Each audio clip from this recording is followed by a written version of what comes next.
Assalamualaikum dan salam sejahtera. Saya Cikgu Nur Aisyah binti Adnan daripada Sekolah Menengah Kebangsaan Pulau Nyor. Hari ini saya akan menerangkan tangen kepada bulatan.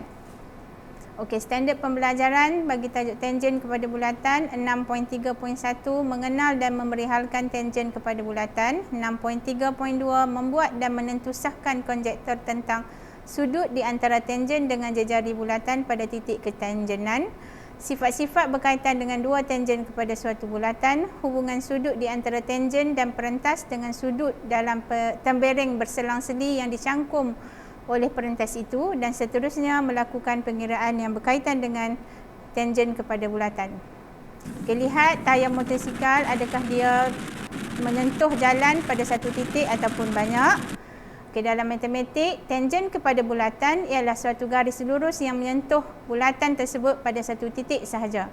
Titik sentuhan di antara tangen kepada bulatan dikenali sebagai titik ketangenan. Okay, dalam rajah di sebelah, kena pasti tangen, titik ketangenan, bukan tangen, bukan titik ketangenan, dan nyatakan alasan untuk jawapan anda. Okay, kita tengok yang pertama tangen. Tangen adalah garis DEB di mana disentuh pada satu titik sahaja pada bulatan. Kemudian tangen yang kedua adalah garis CHB. Yang kedua kita tengok titik ketangenan disentuh pada bulatan pada titik mana? Iaitu titik E dan H.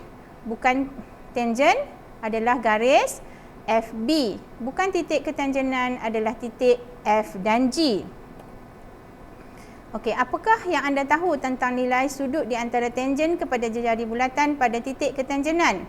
Jejari suatu bulatan yang bersilang dengan tangen kepada bulatan pada titik ketangenan akan membentuk sudut 90 darjah.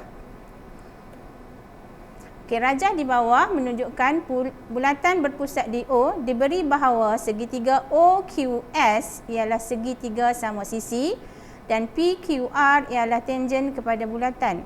Hitung nilai X, Y dan Z. Okey, sekarang kita tengok. Kita nak cari nilai X. Segitiga OQS adalah segitiga sama sisi. Jadi 180 kita bahagi dengan 3, kita akan dapat 60 untuk setiap satu sisi.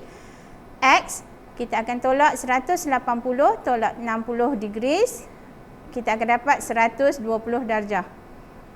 Yang seterusnya, kita nak tengok sudut bagi Y. Jadi kita kena kira dulu sudut Q. 180 tolak 120 degrees. Kita akan bahagi dengan 2. Kita akan dapat 30 degrees. Kemudian kita akan dapat pula Y dengan cara 90 tolak 30. Kita dapat 60 degrees. Okey, seterusnya soalan C. Sudut bagi Z. Sudut bagi Z 180 tolak 60, tolak 90 degrees, kita akan dapat sudut Z adalah 30 degrees. Okey, seterusnya, apakah sifat-sifat berkaitan dua tangen kepada suatu bulatan? Jika dua tangen kepada satu bulatan berpusat di O dengan titik ketangenan B dan C masing-masing bertemu pada titik A, maka kita akan dapat garis BA sama dengan garis CA. Sudut BOA akan sama dengan sudut COA.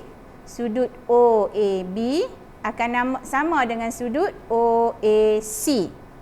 Seterusnya, kita tengok soalan dalam rajah di sebelah O ialah pusat bulatan dengan jejari 3 cm dan ROS ialah garis lurus. Diberi bahawa sudut ORP sama dengan 25 degrees dan PS ialah tangen kepada bulatan. Hitung nilai X, panjang PRS dan panjang PS. Okey, kita tengok X. X dapat dengan 180 degrees tolak 90 degrees tolak 50 degrees, kita dapat 40 degrees.